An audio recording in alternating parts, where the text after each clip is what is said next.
Pada sesi ini saya Empu Glol akan menanggapi pertanyaan dari saudara kita, dan ini adalah pertanyaan yang menarik sekali, yaitu mengenai masalah ukiran di gagang mandau atau sarung mandau.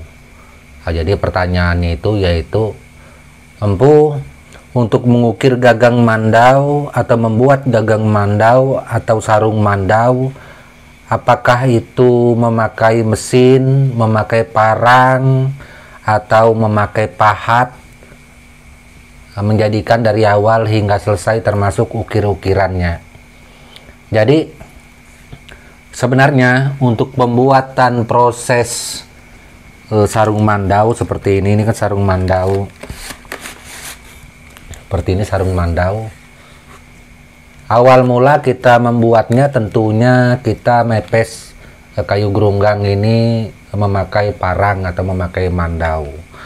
Setelah itu, apabila sudah mulai ada bentuk kasaran, maka sarung mandau tersebut akan kita raut menggunakan anak pisau. Nah, ini anak pisau yang sering saya pakai, contohnya nah ini. Nah, jadi anak pisau ini biasanya tajam itu dari ujung sini sampai ke sini apabila untuk meraut sarung mandau ini. Tetapi untuk penggunaan ngukir sendiri pada sarung mandau tentunya kita pakai ujungnya ini. Ujungnya ini yang harus diperhatikan, harus tajam sekali dari sini. Nah, hasil daripada ukiran anak pisau itu seperti ini. Nah, ini contohnya. Nah, ini anak pisau tuh. Anak pisau, dan ada lagi satu mandau kemau. Nah, ini juga pakai anak pisau. Nah, ini hasil ukir pakai anak pisau. Nah, untuk mandau, memang kebiasaan kita dari turun menurun dari dulu, dari zaman nenek moyang kita sampai hingga detik ini. Kalau kita mengukir sarung mandau, kita mengukir gagang mandau seperti ini kan, gagang mandau ini kemau juga. Nah, kita mengukirnya memakai anak pisau. Anak pisau tuh yang mana, Empu? Ya ini anak pisau, anaknya mandau. Nah, ini. Nah, ini yang kita pakai untuk mengukir gagang mandau, untuk mengukir sarung mandau. Jadi apabila ada sarung mandau, sumpamanya gagang mandau yang diukir secara kasar, ukirannya besar-besar, bahkan untuk bekas ukirannya itu tidak kecil, tidak rapi, itu bukanlah pekerjaan tradisi kita atau pakem kami. Karena kami dari suku Dayak Benua, mohon maaf, saya tetap membatasi diri, tidak mau menyebutkan yang lain, takut nanti salah paham. Saya mending sebut Benua saja. Itu karena seperti Empu sampaikan, saya Empu Glol nggak boleh berbicara kelebaran, nanti takut ada yang salah tanggapan. Jadi mending saya bicara tentang kami Dayak Benua saja, sesuai konten saya yang ada, mandau tempilan. Jadi rata-rata ukiran kami pada Dayak Benua itu, dia diukir pakai anak pisau. Ngukirnya itu pakai ujung pisau, tegak ujung pisau. Ya, ini ngukirnya gini. Seperti contoh seperti ini. Nah, seperti ini. Kalau kita mengukir kan, nah. Tuh. Ngukirnya tegak seperti ini. Tuh. Jadi ukiran yang ada pada sarung mandau, pada gagang mandau yang kami miliki itu kecil-kecil bekasnya. Nah, ini kan bisa dilihat seperti ini. Nah, ini nampak. Nah, itu bekas pisau. Nah, ini. Nah, ini memakai anak pisau. Jadi apabila ukiran itu besar-besar, kami tidak ada tradisi mengukir sarung mandau, mengukir gagang mandau itu ukirannya besar-besar. Nggak ada. Nah, jadi pakem untuk mandau tempilan ataupun mandau kerja yang kita buat ketika itu diisi oleh ukiran, tetap saja ukirannya kecil-kecil dan detail. Itu detail, kerapiannya juga, terus lekukan ukirannya juga sangat rapi sekali, seperti itu. Nah, apabila ada ukiran yang besar-besar, seumpamanya itu dibilang mandau tempilan khas dari Dayak Benua, ya saudaraku harus pertanyakan dulu, benarkah itu? Ya, karena untuk tradisi Dayak Benua ini turun-menurun ukirannya pasti kecil. Kalau untuk di sarung mandau, kalau untuk di gagang mandau, terkecuali pembuatan patung belontang, terkecuali pembuatan lungun, terkecuali pembuatan tempelak, ukiran lamin, nah itu baru memakai pahat.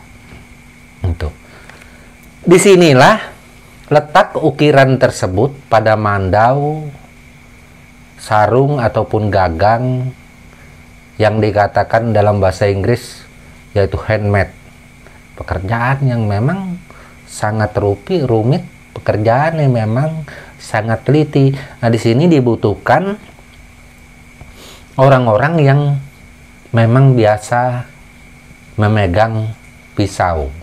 Tetapi kalau untuk pengukir biasanya itu rata-rata pasti bisa memainkan anak pisau kalau dia pembuat mandau, khususnya kami Dayak Benua. Tetapi kalau kami Dayak Benua seumpamanya ada yang tidak bisa mengukir pakai pisau, saya nggak tahu seperti itu, karena yang jelas kalau orang Benua itu pasti bisa mengukir pakai pisau karena tradisinya memang seperti itu. Nah, suku kami juga seperti itu, Empu. Ya mungkin juga itu karena tetap seperti biasa Empu selalu khas berbicara tentang benua saja. Terus tidak mau panjang lebar sekali lagi karena bisa saja ini menjadi hal-hal yang mungkin tidak diterima oleh saudara kita yang lain. Tetapi kalau berbicara tentang suku Dayak Benua, mandau daripada Dayak Benua, tempilan atau mandau kerja, hulu kemau, hulu sangka, lamet baung, sakang tanggar, itu hulu sangkang, itu pasti memakai anak pisau untuk mengukirnya, seperti itu. Tidak ada memakai pahat. Nah, ini untuk menjawab pertanyaan dari saudara kita, mengukir gagang mandau atau sarung mandau itu pakai apa, Empu? Pakai pisau. Tetapi yang harus diingat bahwa sekali lagi tradisi mandau pada Dayak kami Benua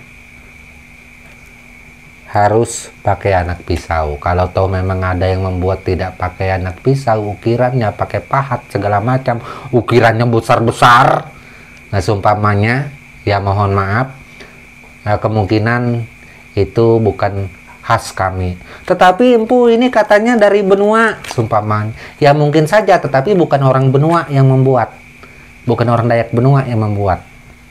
Itu karena kalau berbicara mandau ini siapa saja bisa membuatnya, boleh-boleh saja. Itu mau suku apa saja boleh saja membuatnya, karena ini berbicara masalah seni Kalimantan. Tetapi kalau kita berbicara khas, tentunya dia mengukirnya harus pakai anak pisau pada mandau. Oke, mungkin hanya itu saja yang dapat saya sampaikan pada sesi ini tentang mengukir gagang mandau dan sarung mandau itu memakai apa. Oke, sudah terjawab. Itulah salah satu sebab mengapa mandau itu sangat bernilai ukirannya atau seninya. Seperti itu. Karena detail. Karena dilihat indah, karena dilihat elegan, sedap dipandang mata. Seperti itu. Dan akhir kata, saya ucapkan salam budaya serta tabe selalu untuk kita semua. Amin.